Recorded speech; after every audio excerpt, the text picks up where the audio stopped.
자, 저와 여러분이 한 절씩 번갈아 가면서 읽겠습니다. 제가 먼저 8절을 읽습니다. 하몰이 그들에게 이르되 내 아들 세겜이 마음으로 너희 딸을 연연하여 하니 원하건대 그를 세겜에게 주어 아내로 삼게 하라. 너희가 우리와 통혼하여 너희 딸을 우리에게 주며 우리 딸을 너희가 데려가고 너희가 우리와 함께 거주하되 땅이 너희 앞에 있으니 여기 머물러 매매하며 여기서 기업을 얻으라 하고, 세겜도 디나의 아버지와 그의 남자 형제들에게 이르되 나로는 너희에게 은혜를 입게 하라. 함께 읽습니다. 이 소녀만 내게 주어 아내가 되게 하라. 아무리 큰 혼수와 예물을 청할지라도 너희가 내게 말한 대로 주리라. 아멘. 우리가 지난 시간에 이어서 이제 드디어 야곱이 에서를 만나게 됩니다. 무려 400명을 이끌고서 에서가 오고 있다라는 말에 야곱이 매우 두려워했지 않습니까? 그 약복강 나루터에서 이러지도 못하고 저러지도 못하고 오지도 못하고 가지도 못하고 두려워하는 그 순간에 하나님께서 이 야곱을 만나주셨죠. 그래서 브니엘의 그 영광을 경험하고 또 이스라엘이라는 새 이름도 얻게 되는 그 복된 그 은혜로운 경험을 야곱이 하게 됩니다. 그리고 날이 밝아서 이제 400명을 데리고 찾아오는 에서를 드디어 이제 만나게 되는데, 아마도 지난 밤에 주셨던 그 하나님의 은혜, 그것을 의지하고 에서를 만나러 갔을 것입니다. 만나자마자 형 앞에 7번이나 엎드려 절하고 그 형의 반응을 보는데, 그 형의 반응이 매우 놀랍습니다. 한번 찾아볼까요? 33장 3절과 4절입니다. 앞으로 넘기셔서요. 3절 4절입니다. 33장 같이 읽습니다. 시작. 자기는 그들 앞에서 나아가되 몸을 7번 땅에 굽히며 그의 형 에서에게 가까이 가니 에서가 달려와서 그를 맞이하여 안고 목을 어긋맞추어 그와 입맞추고 서로 우니라. 아멘. 전혀 예상치 못한 결과죠. 반응입니다. 에서가 달려와서 안고 우는 거죠. 무슨 이산가족 상봉하듯이 말입니다. 애달프게. 그러면서 가족들 소개하고 또 나에게 보낸 선물이 뭐냐 확인하면서 선물 줄 필요 없다, 나도 충분하다, 너 가져라, 뭐 이렇게 얘기하는데, 이제 야곱이 또 이렇게 대답을 합니다. 10절을 또 읽어보겠습니다. 10절 33장 시작. 야곱이 이르되 그렇지 아니하니이다. 내가 형님의 눈앞에서 은혜를 입었사오면 청하건대 내 손에서 이 예물을 받으소서. 내가 형님의 얼굴을 배운즉 하나님의 얼굴을 본 것 같사오며 형님도 나를 기뻐하심이니이다. 아멘. 하나님의 얼굴을 본 것 같다. 이미 브니엘에서 봤는데 한 번 더 그 브니엘의 영광을 다시 한번 경험하게 되는 그 복잡 미묘한 그 야곱의 마음을 확인해 볼 수가 있을 것입니다. 이런 줄도 모르고 야곱은 전전긍긍하면서 끙끙거리고 어떻게 해야 되나 잔머리를 쓰고 해왔지 않습니까? 정말 사람은 죄 짓고는 못 사는 것 같습니다. 그렇지 않습니까? 뭐 실수 하나 하고 죄 하나 지으면 혼자서 공상 드라마 영화 찍지 않습니까? 이러지 않을까 저러지 않을까. 그리고 그 영화는 늘 공포 영화가 됩니다. 자기에게는 좋지 않은 결과로 막 느와르처럼 나타나기도 하고 하는 일들이 있습니다. 정말 죄 짓고는 하나님께서 이 양심을 가만히 두시지 않으시기 때문에 늘 요동하게 만드시는 것 같습니다. 야곱의 경우도 그러한 것이죠. 그런데 이 야곱에 의하여 나타난 이 에서의 반응, 이 에서의 반응은 언제 좀 좋아진 걸까요? 에서는 언제 마음이 풀어졌을까요? 그 분노가. 성경은 그것을 전혀 말하고 있지는 않기 때문에 확실한 때는 알 수는 없지만, 지난번에도 그런 말씀을 드렸듯이 리브가가 형 에서의 분노가 풀어지면 기별을 하겠다라는 말을 한 것을 봤는데 아무런 기별이 없었던 것을 보면 분노가 풀어진 시점은 멀지 않은 시간인 것 같습니다. 최근이라는 것이죠.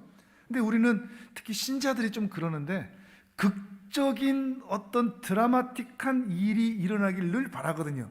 아마도 좀 그렇게 돼 보입니다. 앞에서 봤던 것처럼 삼촌 라반이 야곱을 쫓아왔을 때 그날 밤 꿈에 나타나셔서 하나님이 개입하셨던 것처럼 이 야곱에게도, 그리고 그 에서에게도 야곱이 약복나루에서 그렇게 씨름할 때 하나님께서 그 에서를 찾아가 주셔서 그 마음을 어루만져 주시지 않았을까? 우린 그런 좀 기대감들이 있죠. 실제 우리 삶에서도 그런 일들이 나타나기를 바라듯이 말이죠. 그리고 예상을 그렇게 해봅니다. 그런 하나님의 은혜로운 손길이 야곱에게 그리고 에서에게 있었을 것이다 하는 것이죠. 이게 이제 33장의 주된 내용들인데, 이제 문제는 분이엘의 하나님의 영광, 그 은혜도 직접 대면해서 경험하고 형 에서와의 문제도 다 해결이 됐습니다. 근데 그 이후에 야곱의 행보가 좀 꺼림칙합니다. 좀 이상하다는 것입니다. 요단 동편 숫곳이라는 곳에 정착을 하고 또 한 번 이사를 하는 그 모습이 왜 이리 가지? 라는 생각이 드는 거죠. 한번 찾아볼까요? 또 17절에서 20절도 읽어보겠습니다. 이사를 2번 하거든요. 야곱 에서와 헤어진 이후에. 자, 17절에서 20절 읽어봅니다. 시작. 야곱은 숫곳에 이르러 자기를 위하여 집을 짓고 그의 가축을 위하여 우릿간을 지었으므로 그 땅 이름을 숫곳이라 부르더라. 야곱이 밧단 아람에서부터 평안히 가나안 땅 세겜 성읍에 이르러 그 성읍 앞에 장막을 치고 그가 장막을 친 밭을 세겜의 아버지 하물의 아들들의 손에서 백크시타에 샀으며 거기에 제단을 쌓고 그 이름을 에렐로헤이 이스라엘이라 불렀더라. 아멘. 이사를 2번 했죠. 에서하고 헤어진 이후에 에서를 따라가지도 않고 아버지에게 가지도 않고 이사를 2번을 하는데 2번 다 자기를 위하여라는 말이 있고 집을 지었다라는 이 표현이 정착하기 위한 것이라는 것을 엿볼 수가 있습니다. 그래서 정착하고 싶어서 그 땅을 사기까지 했으니까 하니까 말이죠. 물론 어디에 살든 다 하나님 앞에 사는 거니까 집을 어디에 짓든 문제 삼을 것은 없습니다. 다만 문제가 뭔가 하면 야곱이 20년 전에 하나님께 했던 약속이 있기 때문입니다. 20년 전에 어떤 약속을 했죠? 베델에서 나를 무사히 이 땅에 돌아오기만 하면 그 베델로 돌아와 하나님의 전을 만들고 하나님께 예배하겠습니다 라는 그 약속이 있었는데 그 약속대로 행하지는 않는 것입니다. 그리고 실제로 34장의 사건을 지난 이후에 35장을 보면 35장 1절에서 하나님께서 책망하시는 장면이 나옵니다.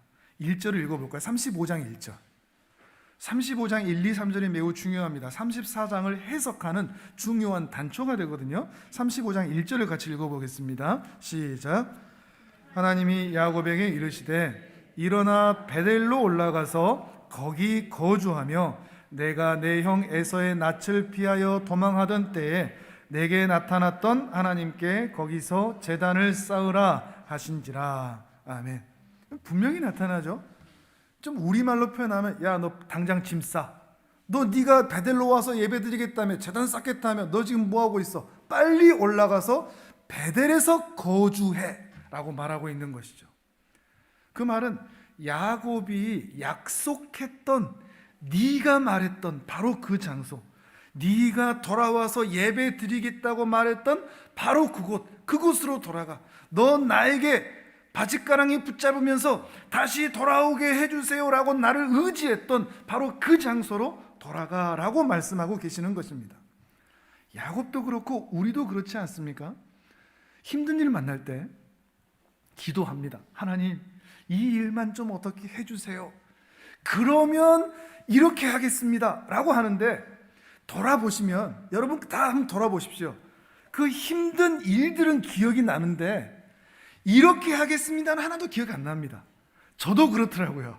이 말씀을 준비하면서 제가 했던 말을 돌아보니 이렇게 힘들었고 내 인생의 여정이 이랬는데 이걸 도와주시면 내가 어떻게 한다고 그랬지? 잘 기억 안 납니다. 이게 무슨 말인가 하면 일단 급하니까 뭔가 도와달라고 요청을 하는데 그도 그냥 요청만 하면 좀 미안하니까 이렇게 할게요라고 하는데 그게 사실 공수표 같은 내 마음에는 크게 담아두지 않았던, 근데 문제는 뭐냐? 우리는 기억하지 못하는데 하나님은 그 말씀을 기억하신다는 겁니다. 20년이나 지나도. 내가 주변에다가도 이런 말씀을 자주 하는데 자기가 한 말을 하나님께 한 말이든 이웃에게 한 말이든 공으로 날려 먹으시면 안 됩니다. 말을 했으면 그 말을 지키기 위해서 했어야 됩니다. 해야 됩니다. 실천해야 됩니다. 예배 드릴게요. 이때부터는 예배 드릴게요. 내일 나갈게요. 그러면 하셔야 되는 겁니다. 하나님께 이런 약속을 했으면, 아니 가족이든 자녀든 친구들이든 나보다 아랫사람들에게도 어떤 말을 했으면 그 말을 지키는 겁니다. 그것이 매우 중요한 거죠. 하나님은 그걸 다 들으신 겁니다. 그리고 네가 했던 그 말대로 너 베델로 올라와 라고 말씀하고 계시는 것이죠. 그러면 왜 야곱은 이 베델로 올라가지 않고 엉뚱한 숫꽃과 세겜을 찾아 거기서 정착하려고 했을까요? 그 이유가 중요합니다. 왜 이런 일이 있었는지, 왜 34장에 그런 끔찍한 사건이 있었는지 그 단서를 어디서 볼 수 있느냐? 35장 우리가 1절 읽어봤죠? 2절과 3절을 통해서 간접적으로 우리가 확인을 해볼 수가 있습니다. 자, 2절과 3절, 35장 2절 3절을 또 읽어봅니다. 시작. 야곱이 이에 자기 집안 사람과 자기와 함께한 모든 자에게 이르되 너희 중에 있는 이방 신상들을 버리고 자신을 정결하게 하고 너희들의 의복을 바꾸어 입으라. 우리가 일어나 베델로 올라가자. 내 환난 날에 내게 응답하시며 내가 가는 길에서 나와 함께 하신 하나님께 내가 거기서 제단을 쌓으려 하노라. 아멘. 아멘. 1절에는 하나님께서 야곱에게 하신 말씀이고 2절은 이제 야곱이 깨닫고 가족들에게 한 말인데, 이 말들을 생각해 보면 지금 어떤 상황인가 하면 하란 땅으로 이주한 20여 년, 그리고 숫꽃과 세겜에서의 생활이 몇 년일지는 모르겠지만 그 20수년의 기간이 하나님 앞에서 신앙이 변질된 채로 있었다는 것을 의미하는 것입니다. 하나님의 부르심도 받고 하나님의 은혜도 받고 하나님의 약속도 받은 자이고 어떻게 해서든지 그 말씀을 따라가는 것으로 겉으로는 보이지만 그 내면은, 그 영혼은 어떻다? 신앙의 변질이 있는, 어느 정도라고 얘기하죠. 2절에서 얘기하는 것처럼 너희 중에 이방 신상들을 버려라. 자기가 가장 사랑하는 라헬이기 때문에 그 라헬이 훔쳤던 드라빔이 있는 것을 허용해 줬던 거죠. 이미 버렸어야 될 것들인데, 그리고 자신을 정결하게 하라고 합니다. 그 말은 하나님 앞에서 지금 더러운 상태다. 하나님 앞에서. 그리고 너희들의 의복을 바꾸어 입어라. 지금까지 어떤 의복을 입고 있는 거죠? 세상 사람들, 그 숫꽃 사람들, 하란 사람들, 세겜 사람들이 입는 그 옷을 입고 있다는 거죠. 그 말은 뼛속까지 이방 풍습과 문화에 물들어 있는 야곱의 가족들이라는 것을 우리가 짐작해 볼 수가 있는 것입니다.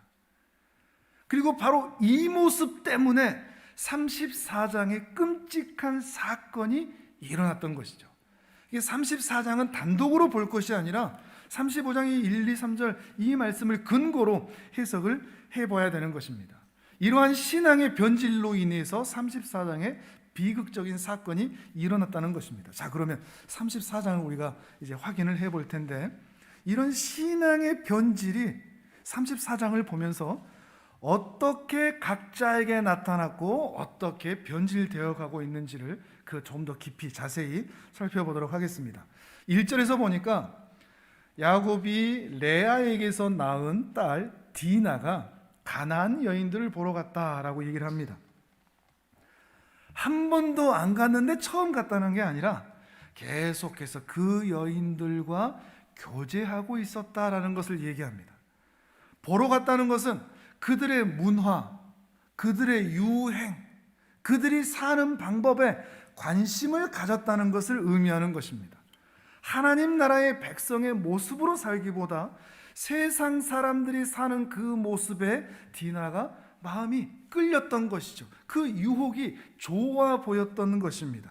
그런데 그러다가 히위 족속 하몰이라는 사람의 아들 세겜이라는 한 남자에게 강간을 당하게 됩니다. 욕을 당하게 되죠. 근데 이것도 어쩌다가 처음 봤는데 이런 일을 당하는 게 아니라 앞에서도 그 땅을 산 집이 바로 이 집이거든요. 이미 교류하고 알고 있다가 세상에 대한 관심을 보이다가 어느 날 데이트 폭력처럼 당한 일이 생겨난 것입니다. 이미 관계를 하다 보니까 이 세겜이 야곱에게 찾아와서 이런 일이 이미 벌어졌는데 딸 내게 주시오, 이런 상황입니다. 초반의 모습이요. 그런데 야곱의 반응이 좀 이상합니다. 아빠 맞나? 이런 생각이 듭니다. 자, 5절, 34장 5절을 읽어볼까요? 5절 시작. 야곱이 그 딸 디나를 그가 더럽혔다 함을 들었으나 자기의 아들들이 들에서 목축함으로 그들이 돌아오기까지 잠잠하였고. 아멘. 잠잠했다 그럽니다. 부모가 보일 일반적인 반응일까요? 물론 아들들이 없으니까 이 세겜 사람들이 무서워서 그랬을지는 모르지만 땅의 딸이 이런 일을 당했는데 어떻게 잠잠할 수 있죠? 그리고 뒤에서 나타나는 반응도 그렇습니다. 디나에게 일어난 이 일에 대해서 이 야곱은 끝까지 잠잠합니다. 그러다가 이제 야곱의 아들들이 일하고 돌아와서 이 소식을 듣는데 크게 분노합니다. 7절을 읽어보겠습니다. 7절 시작. 야곱의 아들들은 들에서 이를 듣고 돌아와서 그들 모두가 근심하고 심히 노하였으니 이는 세겜이 야곱의 딸을 강간하여 이스라엘에게 부끄러운 일 곧 행하지 못할 일을 행하였음이더라. 아멘. 이렇게 분노하고 있는데 이런 분노를 아는지 모르는지 이 세겜과 그의 아버지 하몰은 야곱의 가족들을 찾아와서 딸 주시오 이러고 있는 것입니다. 근데 딸만 달라고 하지는 않고 아예 두 민족이 합하자, 한 민족이 되자, 세대 통합, 부족 통합, 이것까지 요청을 합니다. 또 읽어보겠습니다. 9절에서 10절입니다. 9절 10절 시작. 너희가 우리와 통혼하여 너희 딸을 우리에게 주며 우리 딸을 너희가 데려가고 너희가 우리와 함께 거주하되 땅이 너희 앞에 있으니 여기 머물러 매매하며 여기서 기업을 얻으라 하고. 아멘. 함께 공존하자는 겁니다. 이 세겜 족속이, 하몰 족속이, 히위 족속, 이 사람들이 너희와 우리가 함께 공존하자, 같이 살자. 근데 이 제안에 대해서도 야곱은 아무런 답이 없습니다. 잠잠합니다. 근데 야곱의 아들들은 좀 다른 반응을 보이는데 자신의 누이를 욕보인 이 사람들을 용서할 수가 없습니다. 그래서 복수를 하려고 하는데 거짓말을 합니다. 우리는 하나님의 백성이니까 할례를 시행해야 된다. 우리는 할례 받지 않는 사람과는 결혼할 수 없고 사돈지간이 될 수 없다. 그러니까 너희가 다 할례를 받아라. 그러면 허락하겠다. 16절에서 그러면 우리가 한민족이 되겠다, 공존하겠다, 이렇게 얘기를 하거든요. 그러니까 그 말을 들은 하몰과 세겜이 그 제안을 좋게 받아들여서 그렇게 하겠다라고 얘기하면서 자신의 부족 성읍에 다 돌아와서 우리 모든 남자들이 다 할례를 받자. 근데 꿍꿍이가 있습니다. 그 본문에도 나오듯이 그러면 저 야곱의 가축과 재산이 다 우리 것이 되지 않겠느냐.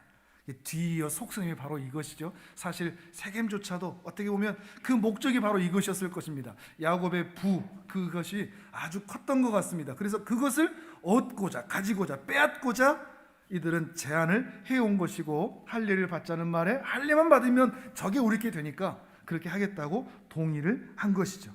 그리고 할례를 시행합니다. 그러던 순간에 3일째 되는 날, 할례를 받은 지 3일째 되는 날 끔찍한 일이 벌어집니다. 또 읽어보겠습니다. 25절에서 29절까지 읽어보겠습니다. 25절에서 29절까지 시작. 제3일에 아직 그들이 아파할 때에 야곱의 두 아들 디나의 오라버니 시므온과 레위가 각기 깔을 가지고 가서 몰래 그 성읍을 기습하여 그 모든 남자를 죽이고 칼로 하몰과 그의 아들 세겜을 죽이고 디나를 세겜의 집에서 데려오고 야곱의 여러 아들이 그 시체 있는 성읍으로 가서 노략하였으니 이는 그들이 그들의 누이를 더럽힌 까닭이라. 그들이 양과 소와 나귀와 그 성읍에 있는 것과 들에 있는 것과 그들의 모든 재물을 빼앗으며 그들의 자녀와 그들의 아내들을 사로잡고 집 속의 물건을 다 노략한지라. 아멘. 야곱의 두 아들 시므온과 레위입니다. 특히 이제 레위는 나중에 레위 지파가 제사장 지파가 되는데 이 사건이 끔찍한 그런 단초가 되는 그런 시간이 되기도 하는데, 이 시므온과 레위가 엄청난 일을 합니다. 좀 과한데라는 생각이 들 정도입니다. 할례를 받아서 거동이 불편한 남자들을 싹 죽여버립니다. 세겜만 한 게 아닙니다. 그의 아버지 하몰만도 한 것도 아닙니다. 그 성읍에 있던 모든 남자들을 다 죽여버리는 겁니다.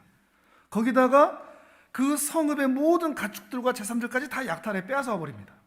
거기다가 그 성읍에 있는 자녀들과 아내들까지, 여자들까지도 다 빼앗아 버립니다. 그럼 뭔가 좀 이상하지 않습니까? 물론 자신의 누이가 욕을 당한 것은 안타까운 일인 것은 분명합니다. 그런데 그렇다고 하더라도 그들이 행한 일은 거룩한 예식인 할례를 거짓말로 이용을 하고 모든 남자를 죽이고 약탈까지 한 이 행동은 하나님의 사람 같지는 않은 겁니다. 오히려 세상 사람하고 똑같은 것이죠. 아니, 세상 사람들보다 더 악랄한 복수와 증오심이 이들에게 있는 것을 확인할 수가 있는 것입니다. 더 기가 막힌 건 뭐냐? 이 일을 바라보는 야곱의 자세입니다. 반응입니다. 30절을 같이 읽어보겠습니다. 30절 시작. 야곱이 시므온과 레위에게 이르되 너희가 내게 화를 끼쳐 나로 하여금 이 땅의 주민 곧 가나안 족속과 브리스 족속에게 악취를 내게 하였도다. 나는 수가 적은즉 그들이 모여 나를 치고 나를 죽이리니 그러면 나와 내 집이 멸망하리라. 아멘. 이 야곱은 디나가 어떻게 됐나 관심이 없습니다. 심지어 시므온과 레위가 너희 왜 그렇게 증오심과 복수로 사느냐 이런 말도 없습니다. 뭐만 있죠? 자기 체면만 있습니다. 너희가 나를 악취나게 만들었네. 정말 의외의 반응 아닙니까? 여기서 이 부모가 보일 반응이 결코 아닌 겁니다. 이러다가 그 뒤에 이제 그런 말이 나오죠.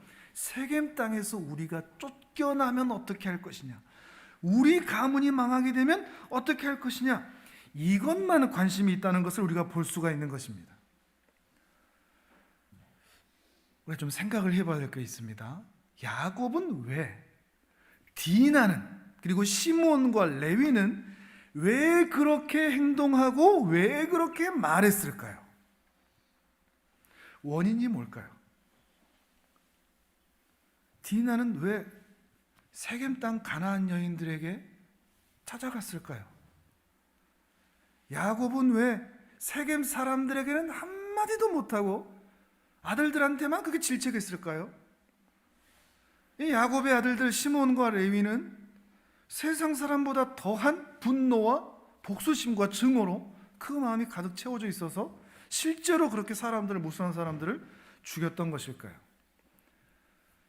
이것을 찾는 것에 대한 중요한 단서가 바로 우리가 함께 봤던 35장 1, 2, 3절이라는 것입니다. 그거를 35장을 근거로 해서 야곱과 이들 가족의 내면을 살펴보면 야곱은 디나가 가나안 여인들과 교제하고 그들의 문화를 배우는 것에 대해서 굉장히 개방적이었다는 것을 생각해 볼 수가 있습니다. 허용했다는 것이죠. 가서 세상 사람들 여자들 어떻게 사는지, 어떻게 멋을 부리고 어떻게 삶을 누리는지 가서 많이 배우고 너도 그렇게 살아 라는 식이라는 거죠. 시몬과 레위를 보면요, 시몬과 레위는 그들의 판단, 그들의 언어, 그들의 행동이 세상 사람하고 똑같습니다. 그들의 조상에게서부터 야곱과 이삭과 아브라함에게서 나오던 모습이 결코 아닙니다. 눈에는 눈, 이에는 이, 내 동생을 욕보여? 그럼 나도 너희에게 똑같이 할 거냐? 아니, 나는 너희보다 더 할 거야 라고 하면서 거룩한 할례 제도를 속임수로 이용하고 거짓말을 하고 살인을 하고 복수를 하는 세상 사람들보다 더 잔인한 모습을 보이고 있는 것이죠. 그리고 야곱은요, 딸과 이 아들의 이런 모습에 대해서는 거룩한 모습을 보이지 못하는 것에 대해서는 아무런 질책도 하지 않다가 아들들에게 왜 세겜 땅에서 내 체면을 이렇게 만드느냐, 왜 세겜 땅에서 공존하고 생존해야 될 것인데 그렇게 하지 못하느냐, 이것에 대해서만 분노하고 있는 모습을 보이고 있는 것입니다. 미루어 짐작해 보면 야곱은 이 세겜 땅 사람들과 잘 지내보고 싶었습니다. 심지어 아들이나 딸의 아니보다 말이죠. 이 땅에서 하나님의 거룩한 사람으로 저 사람들에게 어떤 거룩하고 정결한 모습을 보일까에 대한 고민은 전혀 없고, 어떻게 저 사람들과 싸우지 않고 다투지 않고 평화롭게 안정되게 공존할 수 있을까, 이것만 관심이 있었다는 것이죠. 이 문제는 야곱만의 문제가 아니고 이것은 위로 거슬러 올라가서 이삭과 아브라함도 함께 고민했던 것입니다. 무슨 말인가 하면, 하나님을 경외함이 없는 이 이방 땅에서 하나님을 경외하는 나는 어떻게 살아가야 되느냐의 문제인 것이죠. 하나님을 경외하지 않는 그 무수한 사람들의 틈바구니 속에서 나는 저 사람들과 싸우거나 다투거나 아니면 저들을 점령하거나, 그것도 아니면 저들에게 잡아먹히지 않기 위해서 나는 어떤 자세를 취하고 살아야 되지? 라고 하는 신자로서의 고민은 이미 아버지 때부터 해왔던 고민인 것이죠. 이 아버지인 이삭과 그 위에 할아버지 아브라함은 어떻게 했죠? 세상이 무서운 곳인 것을 알기 때문에 어떻게 하든지 피하고 싶었습니다. 그 단적인 예가 이삭은 한 번, 아브라함 무려 2번 아내를 누이라고 속였던 것입니다. 왜요? 세상이 무서우니까. 저들이 나를 죽이면 어떻게 하지? 이런 두려움이 아브라함과 이삭에게 이미 있었기 때문이죠. 그런데 그 일들을 봐온 야곱은 다른 방법을 냈던 거죠. 어차피 세상이 두려운 곳인 것은 똑같습니다. 신자가 살기에 하나님을 경외함이 없는 땅에서 하나님을 경외하는 자로 사는 것은 너무나 버거운 일입니다. 그래서 그가 생각했던 방법은 가능하면 저들과 싸우지 않고 다투지 않고 함께 친하게 공존하자였던 것입니다. 근데 문제는 뭐냐? 물론 하나님께서는 모든 사람과 더불어 화평하라라는 말씀을 하셨지만 그 경계를 훌쩍 넘어가 버린 것이 야곱의 문제라는 것입니다. 세상 사람들과 친하게 잘 지내보자 라고 하다가 오히려 세상을 닮아버린 것이죠. 세속적이 된 겁니다. 딸을 그렇게 보내도, 아들이 그렇게 복수심과 증오에 차도 세상과 잘 지내면 더 낫다라고 하는 영적인 해이, 영적인 느슨함, 그러다가 세상의 눈치만 보게 되는, 그리고 바로 이 부분을 하나님께서는 34장에서 다루고 계시는 것입니다. 그리고 그것이 어떤 모습에 의해서 나타나는가 하는 것을 바로 35장에서 우리가 읽었던 데에서 지적하고 계셨던 것입니다. 이 말씀의 배경을 생각하면서 다시 한번 우리 35장 1, 2, 3절을 읽어볼까요? 35장 1, 2, 3절 읽어보겠습니다. 시작. 하나님이 야곱에게 이르시되 일어나 베델로 올라가서 거기 거주하며 내가 내 형 에서의 낯을 피하여 도망하던 때에 내게 나타났던 하나님께 거기서 제단을 쌓으라 하신지라. 야곱이 이에 자기 집안 사람과 자기와 함께한 모든 자에게 이르되 너희 중에 있는 이방 신상들을 버리고 자기를 정결하게 하고 너희들의 의복을 바꾸어 입으라. 우리가 일어나 베델로 올라가자. 내 환난 날에 내게 응답하시며 내가 가는 길에서 나와 함께 하신 하나님께 내가 거기서 제단을 쌓으려 하노라 하매. 아멘. 오늘 말씀은 단순하게 젊은 여자들은 아무튼 세상에 함부로 다니면 안 된다, 이런 얘기를 하고 있는 게 아닙니다. 거짓말하면 안 된다, 살인하면 안 된다, 복수심에 차오르면 안 된다, 이런 이야기를 하고 있는 것도 결코 아닙니다. 34장을 통해서 우리에게 던지시는 메시지는 뭔가 하면, 신자가 이 험난한 세상살이를 어떻게 해야 되느냐라는 도전을 우리 모두에게 하고 계시는 것입니다. 그러나 이게 너무 어렵습니다. 하나님 나라, 백성, 그리고 세상 나라의 한 시민으로서 어떻게 하면 균형감 있게 하나님 나라 백성답게 살고 세상에서도 잘 살 수 있는가라고 하는 이 균형감은 너무 어렵습니다. 쉽지가 않습니다. 그 답을 찾기가 좀처럼 어렵습니다. 그런데 분명한 것은, 세상을 너무나 두려워할 필요도 없지만 세상과 너무 친해지려고 해서도 안 된다는 것입니다. 세상에서 평안하자, 좋은 관계를 갖자 라는 명분으로 영적으로 느슨해져 살다가 세상을 너무 닮은 자리로 갈 수 있다는 것을 경계하고 있는 말씀인 것입니다. 그리고 이것은 창세기에서 계속해서 강조해오던 부분이기도 합니다. 하나님께서 바벨탑을 짓는 그 사람들을 더 이상 짓지 못하도록 막으신 이유가 뭐죠? 창세기 11장을 같이 한번 보시겠습니까? 창세기 11장 1절에서 4절입니다.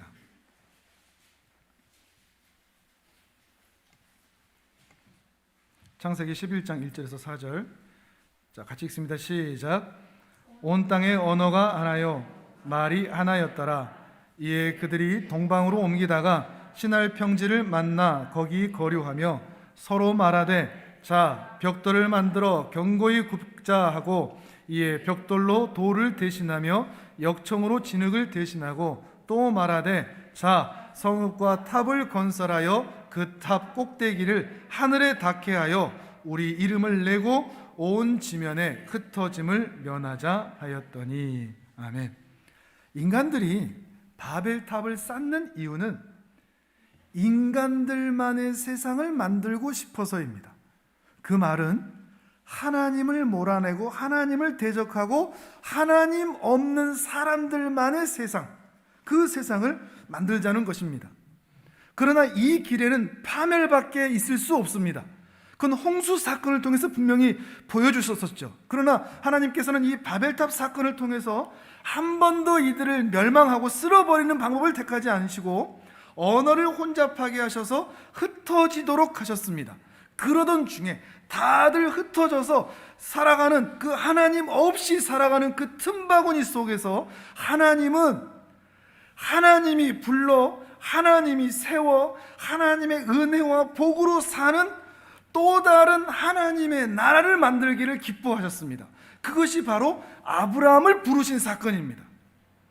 그냥 아브라함을 부른 게 아닙니다. 너 내가 마음에 들어 너한테 복 줄게 하는 게 아니라, 그런 세상 나라와 대비되는 하나님의 나라가 이 아브라함을 통해서 시작되기를 기대하셨던 것입니다. 그래서 그에게 이런 축복을 하죠. 12장 2절입니다. 12장 2절 시작. 내가 너로 큰 민족을 이루고 내게 복을 주어 내 이름을 창대하게 하리니 너는 복이 될지라. 아멘. 그리고 이 약속대로 이 복이 하나님이 세우시고 만드시고 주시는 그 은혜로운 나라로 인하여 세워지는 그 하나님의 나라가 아브라함부터 이삭, 야곱까지 흘러내려오기를 기대했던 것입니다. 세상과 대비되고 대조가 되는 하나님의 나라를 말이죠.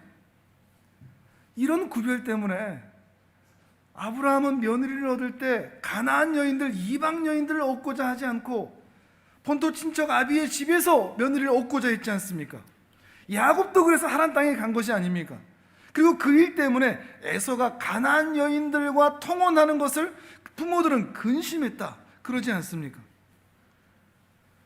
창세기 1장에서부터 흘러나오던 여자의 후손과 뱀의 후손의 그 싸움이 이제는 어떻게 확대가 되었느냐?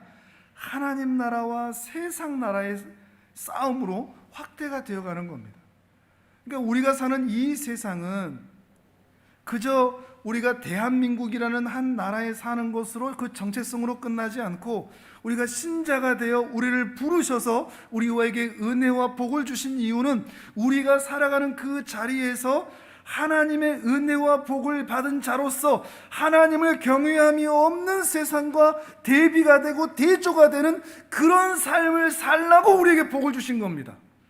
이 땅에 잘 먹고 잘 살아라, 부자가 되고 높은 자리에 올라가라, 이게 우리에게 주신 목적이 아닙니다. 우리에게 모든 것을 주신 이유는 세상과 대비되는 삶, 있든지 없든지 높든지 낮든지 어떤 형편에서도 저 세상 사람들과 다른 삶의 반응을 보이기를 기대하면서 우리를 부르신 것이죠. 그런데 야곱은 이러한 하나님 나라에 대한 인식이 전혀 없는 겁니다. 어떻게 하면 생존할 수 있을까? 어떻게 하면 멸망당하지 않을까? 이것밖에 남지 않은 것이죠. 그저 세상과 잘 지내고 별 어려움 없고 생존만 하면 되지라는 인식이 바로 야곱과 그의 아들들에게, 그리고 오늘 우리들에게 있는 것입니다.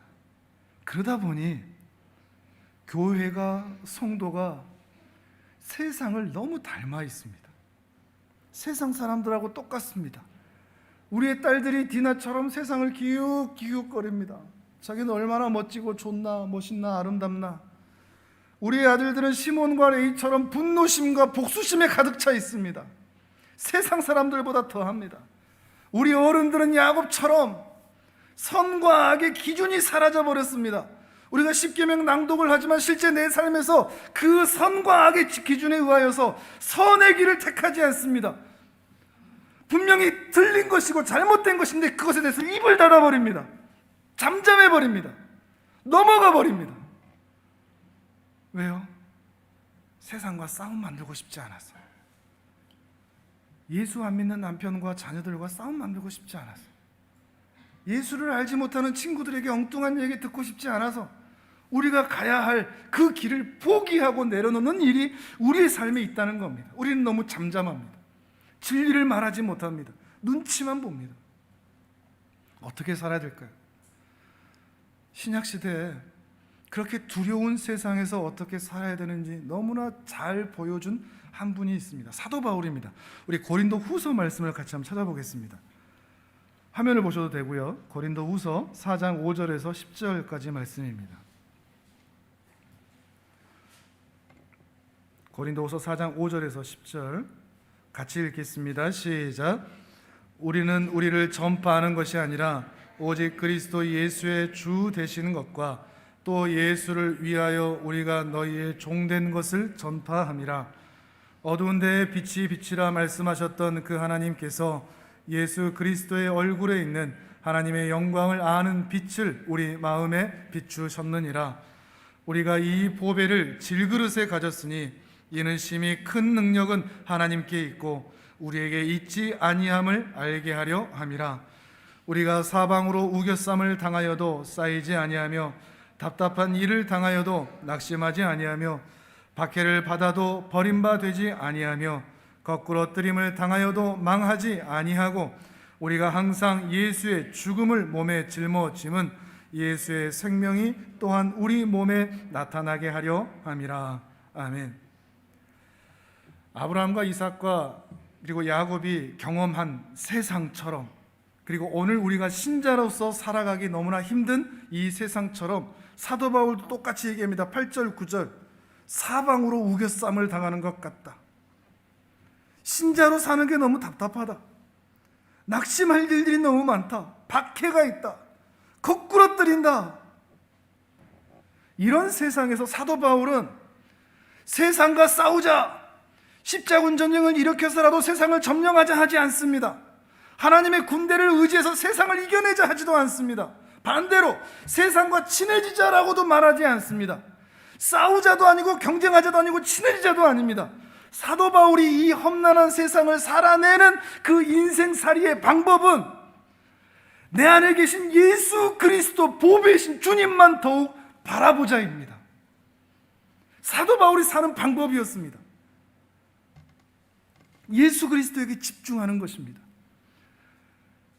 세상을 창조하실 때 그 어두운 데 빛이 있으라 말씀하셔서 세상에 빛을 만드셨던 그 하나님께서 우리 마음에, 이 어둡던 우리 마음에 무지무능 무력해서 아무것도 할 수 없고 아무것도 없던 이 공허한 우리 마음에 어느 순간 그리스도의 얼굴에 있는 하나님의 영광을 아는 빛을 내 마음 가운데 비춰주셔서 예수 그리스도가 이 마음에 보배로 자리 잡아주셨는데, 이제 그 보배가 내 마음에 계신 한 세상이 나에게 싸움을 걸든 세상이 나하고 공존하자고 하든 유혹하든 상관없이 나는 예수만 바라보고 살겠다.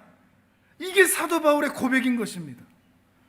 세상이 어떤 유혹을 하든 세상이 어떤 위협을 하든 나는 예수 그리스도만 믿음으로 바라보며 살겠다는 것입니다. 여러분 잘 알다시피 사도 바울이 살던 그 초대교회 성도들이 살던 그 시대는 로마의 식민지 시대였습니다. 정치적으로, 경제적으로, 종교적으로 물리적인 핍박을 받는 시대였습니다. 어떻게 보면 아브라함과 이삭과 야곱이 살던 시대와는 비교할 수 없는, 아니 우리가 사는 시대와도 비교할 수 없는 무지막지한 시대였습니다. 왜냐하면 그리스도를 믿는 것만으로도 목숨을 보존할 수 없는 시대였기 때문입니다. 그 로마와는 싸울 수도 없습니다. 그 로마와는 친해질 수도 없습니다. 방법이 없습니다. 이때 사도 바울이 선택했던 방법은 그리스도만 따르자였습니다. 그리스도만 바라보자였습니다. 그리스도를 믿는 그리스도인으로, 그리스도인답게 나는 끝까지 살겠다. 이것이 사도 바울이 가지고 있던 유일한 방법이었습니다. 그러나 이 선택으로 죽음을 경험해야 하는 일이 다반사였던 시대이기도 했습니다. 그런데 그리스도인들은, 그 당시 그리스도인들은 기꺼이 그 길을 택했습니다. 난 차라리 죽겠다. 세상과 싸우지도 않고 그렇다고 세상에 친해지지도 않겠다. 나는 그리스도를 믿겠다. 그런데 그리스도를 믿는 것 때문에 내가 죽임을 당하더라도 나는 그냥 그리스도를 믿는 길을 택하겠다 했던 것입니다. 왜냐하면 질그릇인 자기가 죽어도 내 안에 계신 보배는 저 세상이 죽일 수 없다는 것을 깨달았기 때문입니다. 나는 죽는데 그리스도는 영원하시기 때문입니다. 내 생명은 유한한데 그리스도는 영원하셔서 그분은 경배받기에 합당하신 분이기 때문에 나는 그분을 포기할 수가 없다는 것입니다. 오히려 내가 깨지고 내 질그릇이 바닥나는 그 순간, 바삭 깨지는 그 순간 보배이신 그리스도가 내 삶에서 영광을 받으시니 어찌 기쁘지 아니한가. 기꺼이 죽음의 길을 택했던 것입니다. 여러분, 우리가 사는 세상도 다르지가 않습니다. 우리가 믿는 것이 진리라는 것을 우리는 믿고 있습니다. 그리고 우리는 영생을 가졌습니다. 그럼에도 이 세상 앞에 우리는 참 무기력합니다. 초대교회도 마찬가지였습니다. 그래서 예수님을 믿고 천지의 주제이신 예수를 믿고 있으니 사자들로 가득한 그 원형 경기장에서 예수 믿는 사람들은 좀 살려주셔야 되지 않느냐. 그런데 예외가 없었습니다. 마찬가지로 우리도 예수를 믿고 영생을 믿고 그 주님의 길을 따라간 우리들에게 기도도 좀 잘 들어주시고 응답도 해주시고 어려운 일 만나지 않게 하시고 건강케 하시고 어려운 일에서도 구원해 주시는 그 은혜로운 기적들이 나타나야 할 것인데 왜 이렇게 나타나지 않는가라는 것 때문에 우리는 괴롭습니다. 그래서 우리는 세상과 친해지는 방법을 택합니다. 이 세상이 너무 두려우니 그냥 세상과 조용히 함께 묻어가자. 그냥 생존만 하자. 교회만 다니자. 그렇습니다. 우리가 사는 이 세상, 신앙인으로 살기 너무 어려운 세상입니다. 그래서 저는 오늘 여러분에게 이렇게 살면 됩니다 라고 답을 드릴 수가 없습니다. 이렇게 살면 됩니다 1, 2, 3번, 이렇게 살면 됩니다 1, 2, 3번, 이렇게 하면 우리는 이 세상에서 잘 살 수 있습니다 라고 알려드릴 수 있는 답이 없습니다. 지금까지도 그리스도인이 살아가는 삶의 환경은 좋지 않았고, 죄송한 말씀이지만 앞으로도 여러분의 삶의 환경은 더 이상 나아지지는 않을 것입니다. 그러나 환경만 탓할 것도 아닙니다. 어떤 사람은 좋은 환경을 나쁜 환경으로 만들어버린 사람도 있고, 어떤 사람은 나쁜 환경인데도 좋은 조건으로 만든 사람도 있고, 어떤 사람은 나쁜 환경을 핑계대고 세상으로 나아가는 사람도 있었습니다. 그것은 환경이 문제가 아니다. 내가 처한 상황이 문제가 아니다. 문제는 우리 마음이라. 내 마음이라. 내 마음이 어디를 택하는가, 이것이 더 중요하다는 것입니다. 그런데 더 문제가 있습니다. 이 마음이, 우리의 마음이 사춘기 소년 소녀들 같습니다. 어디로 튈지를 모릅니다. 개구리가 뛰는 것 같습니다. 어디로 갈지 모릅니다. 럭비공이 뛰는 것 같습니다. 당장 이 말씀을 듣고 이제는 하나님의 백성답게 살아야지 하면서도 당장 나가서 가족들과 만나고 친구들과 만나고 세상을 만날 때 내가 정말 선한 것을 선택할까? 자신이 없습니다. 내 마음이 그렇습니다. 오늘 결단하고 오늘 결정하지만 내가 정말 하나님이 기뻐하시는 자리로 나아갈까? 내 마음이 개구리와 같습니다. 자신이 없습니다. 그러함에도 우리 하나님이 어두운 데 빛이 비추게 하셔서 내 안에 그리스도 예수를 보배로 선물로 주셨던 그 하나님이 내 안에 찾아와 주셔서 내 인생에 개입만 해주신다면 세겜에 머물고 있어 타락하여 살아가는 나라도 베델로 다시 돌아가게 하지 않으실까 기대는 가질 수 있는 것입니다.